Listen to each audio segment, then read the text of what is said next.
My name is Peter Vanderbilt.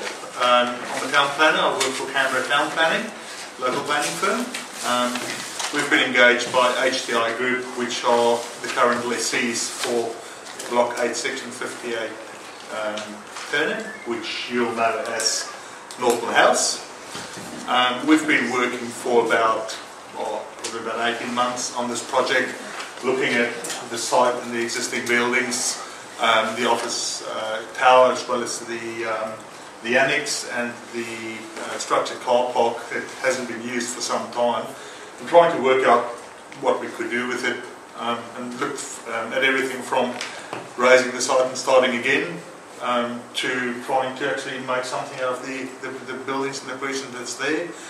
While we were working on that, we both became aware and worked with the government on some of the ideas for the Northbourne Avenue renewal project, as well as Capital Metro. Both of those initiatives, we believe, provide some significant interest as well as opportunity for this site being a key site both in the local planning context, but also the National Capital Plan and Northbourne Avenue as a major avenue in the territory. This site being one of the two nodal points that are that's located on Northbourne Avenue, with the corner of Mowat Street and Federal Highway, Northbourne Avenue, where the access apartments are being second. The proponent engaged Cox Architecture to devise a master plan for the site, as well as assist in some of the initial development context and proposals that we've worked through. We've been, in the last about 6 weeks, going through a process of community consultation, which includes contacting York Community Council, and we thought it's a good idea to come out and have a bit of a discussion about some of the ideas and the plans that we have for the precinct, the vision and the view that we have, what we intend to do, how we see it all happening. I'm quite sure you're aware of the article that was in the paper about 6-8 weeks ago that announced that the Mantra Hotel Group are interested in hosting themselves at this site, or at this venue. So we're very happy with their interest in this precinct and in our proposal. I would like to take the opportunity to introduce Chris Millman from Cox Architecture, which was intimately involved in devising the master plan for the site, as well as some of the design work. Chris is going to take us through a presentation on what we're intending to do. In my capacity as planner, I'll be able to answer any of the questions you may have related to planning specific matters, titling, delivery and the like. We also got Adam Howard and John Chancheski from HTI Group with us tonight. They are representing the proponent. So we've got a pretty good group of people. I would suggest if you sit back and have a listen to what Chris will talk to us about, and if you've got any questions, we'll take some questions at the end. Chris, if I can ask you to come and have a presentation. Thanks, Pete. No worries. It's all very low tech. Just low tech sort of guy. Just go down there over there. Thanks for having us. As Pete gave a really nice overview there, I just want to add a couple of things. John and Adam, when they came to us, they weren't the only people to approach us to sort of look and study what the capabilities of this site are. Many developers come and sort of say, listen, there's a block for sale, what do you think you can do with it? But they were actually the only people who came to us and said, we have a vision and we don't want to necessarily just knock the thing flat and build apartments. We want to see what the site's capable of in terms of the reuse of the existing buildings. So for us as architects, that's always really interesting, because adaptive reuse of existing infrastructure is obviously, it's got some environmental benefits which are of interest. It's not a very clear slide. This one's probably a bit better. Can everyone see that? Just make sure everyone knows where we are. We do now. So Northbourne Avenue, straight up the page, and MacArthur Avenue. So it's the significant block right on the corner. And as Peter suggested, the existing building, which now is sort of over 40 years old, has come to its use-by date in terms of its availability to become a serious office building, which is what it was designed for. So what we did when we initially looked at this with Adam and John was say, okay, what's the alternatives? What can we use this building for? And what became evident when we started to investigate the building, the structural grids probably was quite tight, but actually adapted really well to a hotel situation. So on the back of that, we started thinking this could be a really interesting mixed-use precinct if we were to woo a hotelier on board, and hence the campaign started to come up with a master plan and then start to see if there was anyone interested in terms of a hotel group. And as Peter suggested, we were fortunate. We had actually quite a bit of interest from various hotel groups. Mantra came on board as our partner because they saw the benefit of this.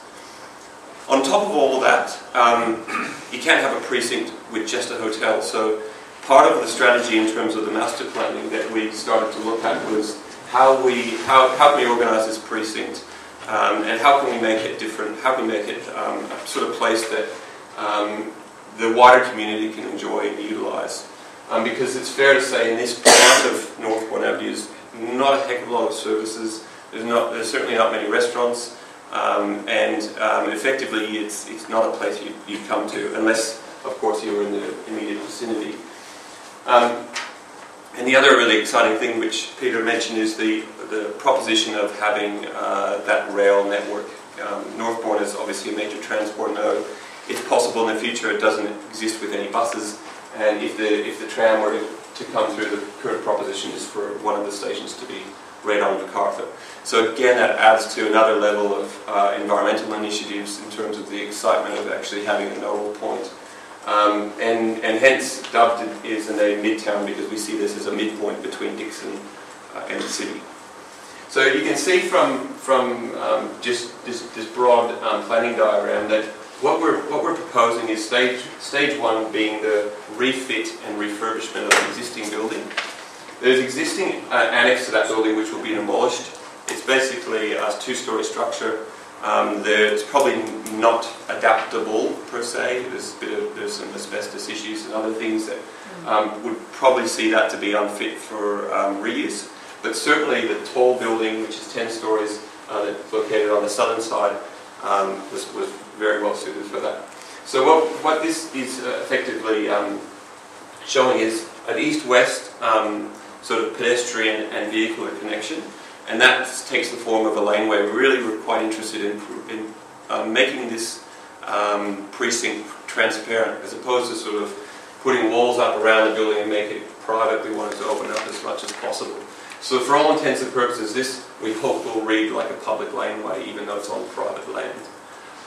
That will serve the purpose of making a porte-cochere and a set-down for the hotel, and also provide some surface car parking for the precinct.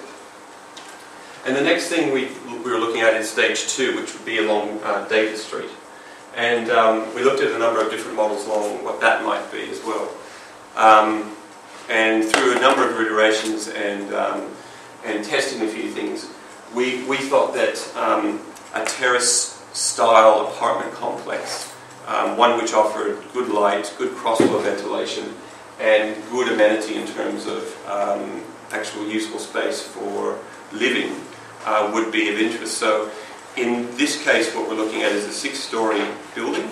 It's actually made up of 2- and 3-bedroom apartments only, so there's no 1-bedroom or studio types of dwellings. We feel that this area is such that it will attract the owner-occupiers who actually want to live here rather than be a rental property. And so, to that extent, it's contained to about 26 apartments, or 26 living dwellings with basement car parking. And then, so we see that as stage two. Stage one is really important. We're getting the DA in for that building to be refurbished. Stage two will come next, and then we've got here a future stage. And we're not really sure what the future stage will be, and hence why you're not going to see a great amount of detail on it, because we simply are through what that option might be. It's fair to say that that's probably the opportunity, if any, to have any height. The Northbourne Code specifically talks about that corner having a height of up to 32 metres. The other interesting thing that's been discussed with the NCA and ACPLA is some of the potential changes that will come out of the territory plan as they're working through the Northbourne Avenue Precinct Code. So again, we wanted to keep our powder dry there, wait to see how the dust settles, and then we could make some decisions on what happens on that corner. So those are sort of, if you like, 3 stages of the way it'll be proposed. The other important aspect to looking at this as a precinct is the servicing. Quite often, that's sort of the ugly part, that as you're dealing with a series of buildings, each one has to be serviced individually. But we've been working with all the authorities and the service consultants to effectively contain all of the services for all of these buildings in this area that get serviced by a single laneway. The trucks can come in 4 directions and leave onto Northbourne in 4 directions. So there's no reversing, and it's fairly discreet. And it sort of liberates, if you like, the rest of the precinct for it to be a much more pedestrianised, friendly sort of area. Is there any questions on the planning before I just move through the details? 32 metres, I think, for height. You put that in number of floors. What's the current building, which this is an illustration of what it's going to look like, but it's not that different as it is now. That, I think, is 38 metres. It's 32 to the parapet and then a block. So that building, if you drive past it, is 32 metres. Yeah. Okay. I suppose one issue would be solar access for the people You're in gonna there. block You plonk something on the Or north side of it. in here. Yeah, you plonk something to the north side, you're going to lose your own light. Yeah, and that's exactly one of the reasons why we thought, as an adaptive reuse, hotels are a really good one, because it's a transient population. There's no actual controls on solar access to hotel units, but obviously if we were to turn this into a residential proposition, it would be a different thing altogether. So that's led to part of our thinking as well.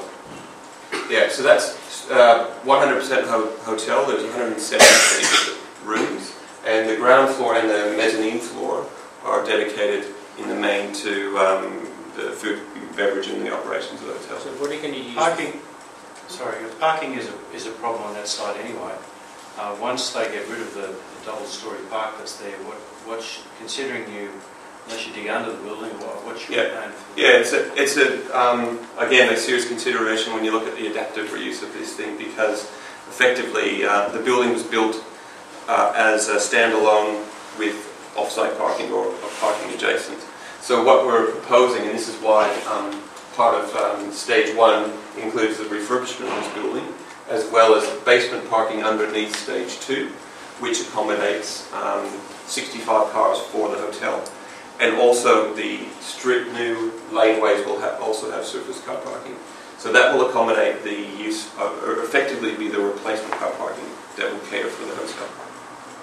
That's part of the stage 1 proposition as well. 2 to 3 bedroom is where then? So the 2 to 3 bedroom Okay. is on this building. This is stage 2.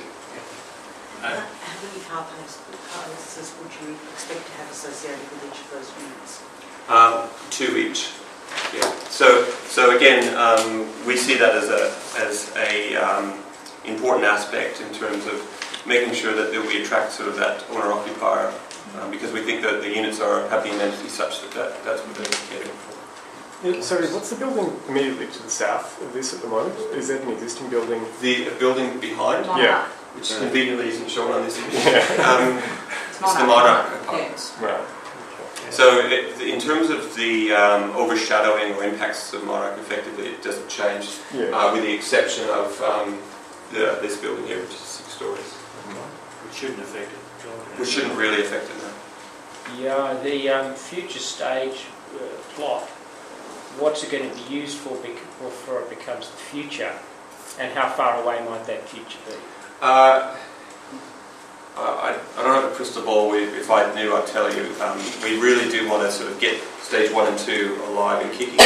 In terms of what it's going to be used for until that time, it's probably going to be surface car parking or landscape. But there'll be no built form on there. It'll look not dissimilar to this image. On the other diagram, you had 2 areas marked for future territory plan variations. On the north side, what's the reason for a variation there? Well, part of the discussions we've had with the territory is that they're contemplating all of the setbacks and all the heights along the Northbourne Code. What they did say was they're not going to look at the 10 metre setback that's along Northbourne as a potential change. So all we're highlighting in this diagram is that there's a potential in the future that setback is either reduced or changes in some way, shape or form. And so therefore we're not proposing any development on there at the moment. We're waiting to see what happens out of the studies that come out of the Northbourne Precinct Code. Yep. This just captures that staging that we just talked about. So there's the existing building, there's the existing annex and the existing car parking. Stage 1 is the proposal to refurbish that building in blue and also provide that replacement car parking for the new hotel. Stage 2 is that mixed-use development I talked about, which is the 26 apartments. And I should also mention there's some minor ground floor commercial on that building that faces and helps activate that internal laneway. And then stage 3, future development site, again, awaiting for the outcomes of some of the territory plan changes, if any.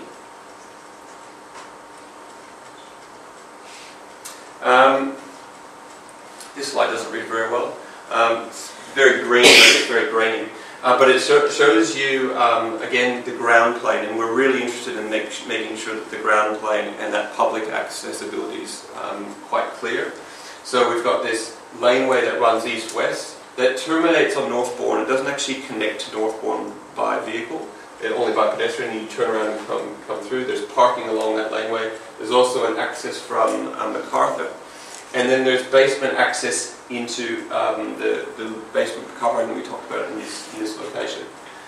These areas here, that for example is a commercial tenancy, which again might be cafes, might be some commercial business of some description that we haven't yet secured, and likewise on that location as well. And through here, this is the existing lift court, and again more opportunities for a hotel-related amenity. This, by the way, is that area you're talking about for that future stage that again is undefined in this presentation. We don't know what it is, and it's probably just left as surface landscape.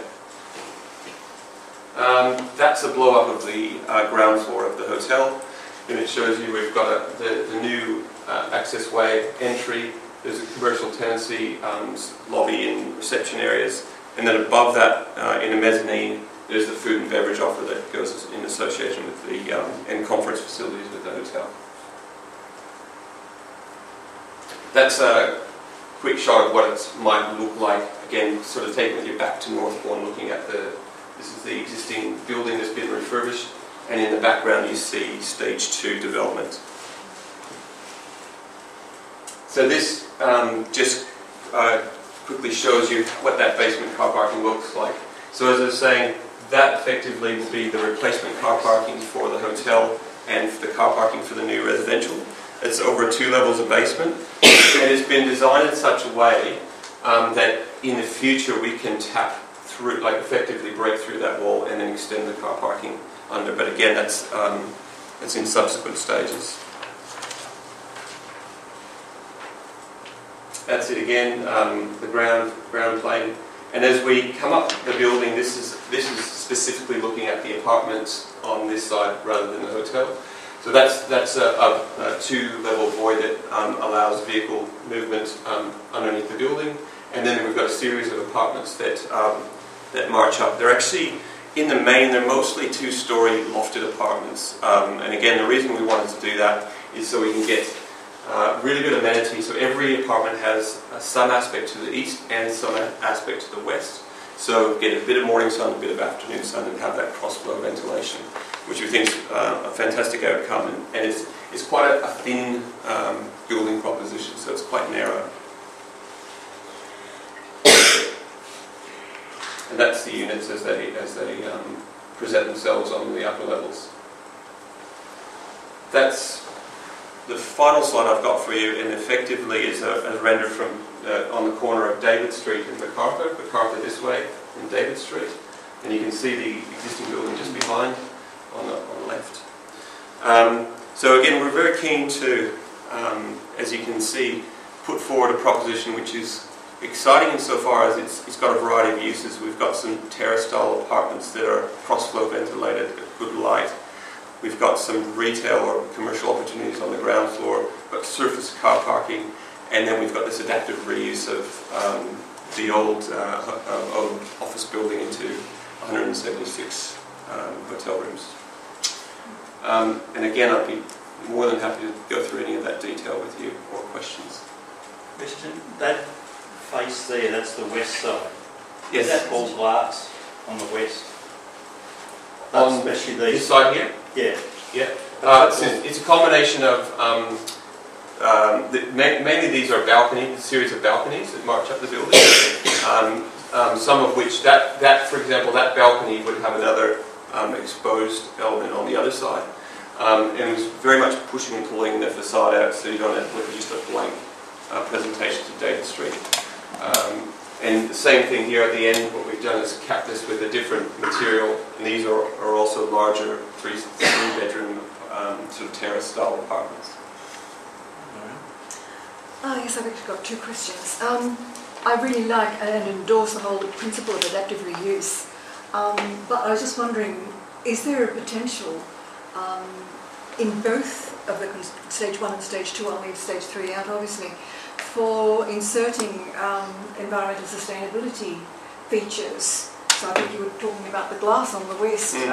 So are you looking at double glazing, you're looking at solar, you're looking at photovoltaics, or anything that can enhance, especially as you're going for a 2 to 3 bedroom with 2 car parks, people I think who have been looking to live there would be really appreciative of those sorts of conditions. That's one question. The other thing is, with the hotel, I would be worried about event and conference parking facilities. I don't think you've got enough car parks. I know, there'll be taxis here and whatever, and but I just think when you have this place looks to me as though it would want to hold a reasonable size conference and or event. And therefore, where would your overflow parking be? Well, so on your first point, with regards to the sustainability aspect of it, we've sort of built into the scheme the bones that can't be extracted out. In other words, adaptive reuse and not demolishing the thing is the big tick. The apartments, this sort of terrace model that we've developed with John and Adam. One of the main benefits, I think, is to have that cross flow. Normally, it's single-sided apartment living, which effectively you get light from only one source. So not only are you getting light from both sides, but you're actually getting open up those and you get cross flow. So that helps with the sustainability. There is a certain amount of shading on this western facade as well. So we're really keen to embed into the building not sort of tokenistic gestures about a couple of photovoltaics on the roof, but actually something that lives and breathes for the course of its life, and no one can sort of take that away. To your second point in regards to the car parking, I'll just flick back to, it's quite a discreet hotel per se in terms of conference facility. So I'll put this slide up because this is effectively the conference offer that we've got, and as you can see, it's effectively a couple meeting rooms. So we're not expecting large conventions at this hotel, and hence the car parking we think is more than adequate. With the reuse in the existing office building, couldn't you spruce it up a bit more than, if the diagrams you're showing, it virtually looks the same other than a vertical section at the back there, it virtually looks the same, and to be honest, it's quite a mundane, boring unexciting building. Couldn't you spruce it up and give a bit of We style? could have. I'm actually a big fan of 1970s architecture. It's sort of it comes from that brutal style, which I've got to say they don't build buildings like this anymore. Pulling it down would have been a mean feat. Yes, we could have tarted it up, but we're more interested in actually taking money and investing it in other places of the precinct, being in the public domain. We think the building's got good bones. The question on basically the final slide, or even this one, interested in the east-west thing, because I usually think for when it comes to windows, those are usually the places that you don't want to have windows. Yeah. And I noticed that the north side doesn't really have anything, which usually people need to get it shaded, right? You get the sun in the winter and the shade in the summer. So I was wondering what your thinking was. Is it just that you're given this, angle and you really can't do much with it, or? Well, one of the benefits we've had is we've gone up and down this existing building, and the views to the west, even though there's that environmental condition of shading and whatnot, are quite spectacular. Right over the Green Bellas and over Black Mountain. It's also fair to say that there's a resistance and a perception that MacArthur is quite busy, so opening that up with all glass sort of presents also the noisy street, I guess. So those are some of the considerations, but the ability to have sort of the best of both worlds in terms of the morning sun and the afternoon sun is something that appeals to us as well. Depending on what the future development holds. Exactly. You could lose, it looks like you're going to lose all your bloody morning sun. But what we've built into it is, again, there's an access laneway that runs north-south there that guarantees that at least there'll be some degree of setback, so there will be some sun that comes past that future stage. Any other questions? Just at the northern end of that, Randy, it looks like you've got a separate annex or something. Why is there that separation? In here? Yeah, Yeah, so that's, it's just sort of breaking up the building. It's probably seen again on this this last slide. Yep. So this is the same thing. So what we've done is opposed to just having a sort of a ruthless elevation, it's not is completely consistent from one side to the next. This is where the actual entry and the cores are. And so we've used that to sort of break the building in two and provide a bit of articulation and the difference on that north core or the MacArthur side. But effectively, that's behind there. You'll find that was the lobby, the lift, and the stairs. It looks like quite a nice development. Oh, thank you. Yeah, We're really looking forward to it. And looking forward to it. Well, it's certainly looking a lot better than many of the proposals that come before this place, I think. I don't think I've ever presented them.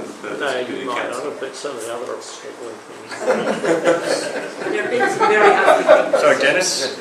Just interesting, you've got 2 and 3 bedroom apartments now. Other developers keep telling me that they can't sell those family size units. Well, again, research here. You might be thinking of developments which are of 200 and 300 apartments.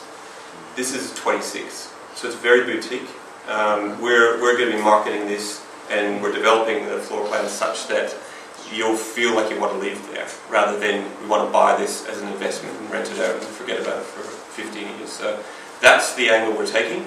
It's a punt. Anyone who's interested in an apartment, we can certainly talk to our agents. That's the angle that we're going down. Again, it's easy to change the 26 apartments into 80 studios and 1 bedrooms, but we think the long-term investment in the precinct is such we want a diversity. So you're saying you're taking a bit of a stab in the dark with. This development game ain't easy, It's always a punt, but we're pretty confident in the market. We've seen a lot of developments moving towards the larger apartments because it's a bit saturated, I think, in terms of the smaller unit market. Okay, final question. So one there. You and then Marianne for the final. Sorry. Yeah, you. I just wonder whether this building has got any community areas. I'm not talking about gym and swimming pool because people do not want to pay for those facilities anymore. But I don't know, a roof garden or barbecue area or something like this. Is the site too small? Is it too busy? Is it, too congested? I just wonder whether thinking around this is... In terms of community area, there's none. I mean, strictly speaking, yellow on the territory plan community area or green space, no, there's not. But what there is, as I said at the beginning, there was the option for us to effectively put a gate around this, turn it into a private development, which it is. It's a private development broken into a series of components. But what we've been able to achieve is very much an open door to the community, in that there will be opportunities for small business. There's going to be a place to go get a cup of coffee, and there's going to be a reception area, and if you wanted meeting rooms in the hotel. So the doors will be always open. It'll be very much a street-based approach, insofar as there'll be parking at grade, there'll be retail opportunities, and it won't be strictly unit-based. So who knows, we might have a rooftop terrace on stage 3 of some description. We've talked about opportunities for childcare, and again, we want this to be as diverse and sort of a reflection of the community as a whole as we possibly can in this one block. And hence why we've sort of labelled it as Midtown, because we feel it's like a little village. Well, it's a double income, no kids environment. Possibly. Thanks. Yeah. Chris, I really like the sign, all those things you've just been talking about. And I'm going to ask you a very leading question, based on the fact that many of my friends and colleagues and cohorts in Canberra think that most of the current architecture in Canberra that is possibly built not by the feds is fairly banal. Not by, sorry? Not by the federal government. Oh, yes. Is generally speaking very ordinary. Is there an award possible that you could seek from the Institute of Architects, or nationally or even internationally, for this sort of adaptive reuse that you are aiming for? Is there a vision here in Cox's Architects? Well, first I'm going to get your name later, and we'll put you on the jury for the... and there's plenty that'd be dangerous. Now, there's an array of awards, both the AIA and the Master Builders, that talk about adaptive reuse of old buildings. And certainly we feel this is going to be worthy of heading that direction. So you never know your luck. I just thought of one final question. This 2 and 3 bedroom, how large are they square meters wise? Start at 100. Sorry? Start at 100. I mean, for example, so 2 bedroom is 100? 100 square meters. And a 3 bedroom is? 3 bedrooms are like a small house. Yeah, so they're large. Is it 100 including the balcony? No, that's internal. No, that's just internal. Okay. Okay, well. Thank you. Thank you.